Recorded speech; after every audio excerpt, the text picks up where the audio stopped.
सपनों का शहर और जोशी परिवार। सेंट्रल मुंबई की एक पुरानी चाल के 2 कमरों के मकान में रहता था जोशी परिवार। परिवार के मुखिया थे अविनाश, 45 वर्ष, जो एक प्राइवेट कंपनी में सीनियर अकाउंटेंट थे। उनकी पत्नी सुनिधि, 42 वर्ष, घर संभालने के साथ साथ कपड़े सिलने का छोटा मोटा काम करती थी। उनके 2 बच्चे थे। बड़ा बेटा रोहन, 19 वर्ष, जो इंजीनियरिंग के दूसरे साल में था, और छोटी बेटी अनन्या, 14 वर्ष, जो कि 9वीं कक्षा में पढ़ती थी। अविनाश की जिंदगी एक घड़ी की सुई जैसी थी।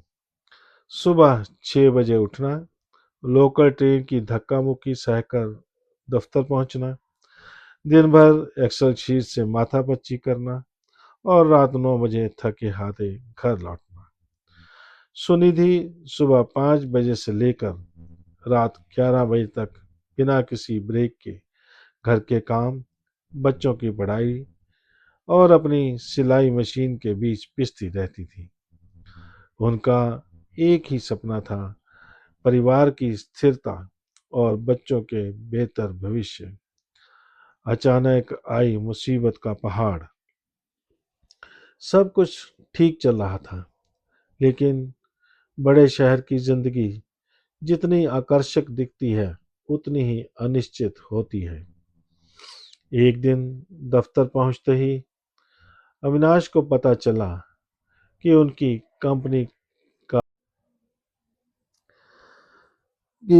कंपनी का रीस्ट्रक्चरिंग हो रहा है।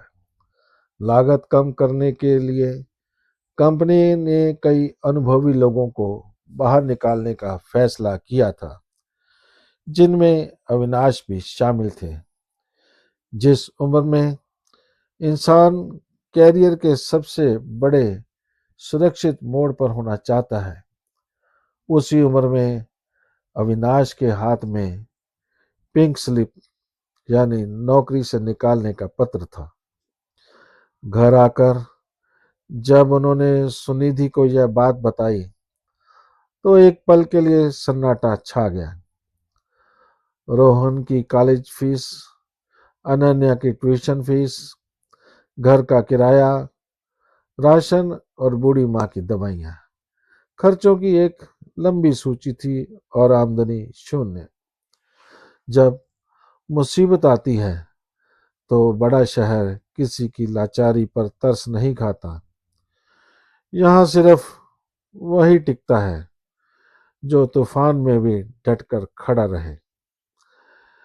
जिम्मेदारी का बोझ और जी जान की मेहनत। अविनाश ने हार नहीं मानी। उन्होंने अगले ही दिन से नई नौकरी की तलाश शुरू कर दी, लेकिन 45 की उम्र में नए सिरे से शुरुआत करना आसान नहीं था। परिवार को बिखरने से बचाने के लिए पूरे परिवार ने एक साथ मिलकर संघर्ष करने का फैसला किया। अविनाश का संघर्ष। दिन में इंटरव्यू देने के बाद अविनाश ने शाम से देर रात तक एक डिलीवरी ऐप में डिलीवरी बॉय का काम करना शुरू कर दिया। जो हाथ दिन भर सिर्फ पेन और कीबोर्ड चलाते थे, वे अब भारी भारी सामान और खाना शहर के कोने कोने तक पहुंचा रहे थे। सुनिधि का योगदान। सुनिधि ने अपनी सिलाई का काम बढ़ा दिया। उन्होंने आसपास की बुटीक से संपर्क किया और रात रात भर जाकर कपड़े सिलने लगी। इसके अलावा उन्होंने घर में टिफिन सर्विस भी शुरू कर दी। रोहन का परिपक्व कदम। रोहन को जब अपने पिता के डिलीवरी बॉय वाले काम का पता चला, तो उसकी आंखों में आंसू आ गए। उसने अपनी पढ़ाई के बाद शाम को बच्चों को होम ट्यूशन देना शुरू कर दिया ताकि वे अपनी कॉलेज की फीस खुद भर सके। अनन्या की समझदारी। 14 साल की अनन्या ने भी अपने पॉकेट मनी और नए कपड़ों की जिद छोड़ दी और घर के कामों में मां का हाथ बटाने लगी। शहर की तेज धूप, लोकल ट्रेनों की भीड़ और रातों की अधूरी नींद के बावजूद परिवार ने किसी भी सदस्य ने एक दूसरे के सामने शिकन तक नहीं आने दी। परीक्षा का सबसे कठिन दौर, कुछ महीने बीत गए।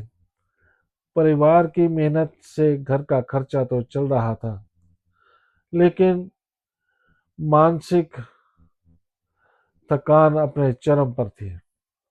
एक रात भारी बारिश के दौरान डिलीवरी करते समय अविनाश की बाइक स्लिप हो गई। उनके पैर में गंभीर चोट आ गई और डॉक्टर ने उन्हें कम से कम 3 हफ्ते के बेड रेस्ट की सलाह दी।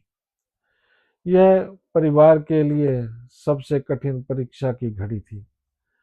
कमाने वाला मुख्य सदस्य बिस्तर पर था।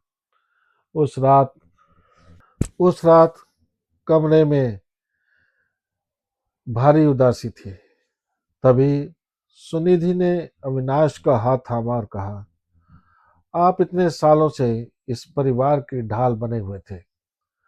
अगर आज ढाल को थोड़ा आराम चाहिए तो इसका मतलब यह नहीं कि परिवार टूट जाएगा। हम सब हैं ना।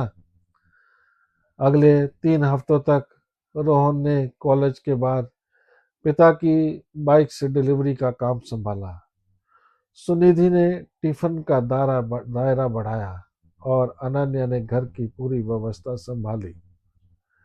अविनाश बिस्तर पर लेटे लेटे अपने परिवार की इस एकजुटता को देखते और उनकी आंखों में से गर्व के आंसू बह निकलते।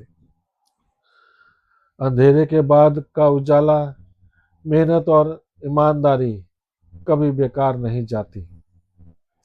अविनाश के पैर का प्लास्टर कटने के ठीक 2 दिन बाद उन्हें एक मिड साइज मैन्युफैक्चरिंग कंपनी से बुलावा आया। उन्होंने अविनाश का इंटरव्यू लिया और उनके अनुभव तथा संकट के समय में भी काम करने के जज्बे से इतना प्रभावित हुए कि उन्होंने अविनाश को पहले से भी बेहतर पद पर नौकरी दे दी। उसी हफ्ते रोहन को उसकी कॉलेज की मेरिट के आधार पर एक नामी कंपनी में पेड इंटर्नशिप भी मिल गई। सुबह की नई किरण। आज भी जोशी परिवार उसी मुंबई शहर में रहता है। शहर की रफ्तार आज भी वैसी ही है, लेकिन जोशी परिवार अब बदल चुका था। उन्होंने एक नए और थोड़े बड़े अपार्टमेंट में शिफ्ट कर लिया है। उस कठिन दौर ने जोशी परिवार को एक बात सिखा दी थी, शहर चाहे कितना भी बड़ा और बेरहम क्यों ना हो, अगर परिवार में एक दूसरे के प्रति जिम्मेदारी, प्रेम और साथ मिलकर मेहनत करने का जज्बा हो तो दुनिया का कोई भी तूफान आपकी स्थिरता को हिला नहीं सकता।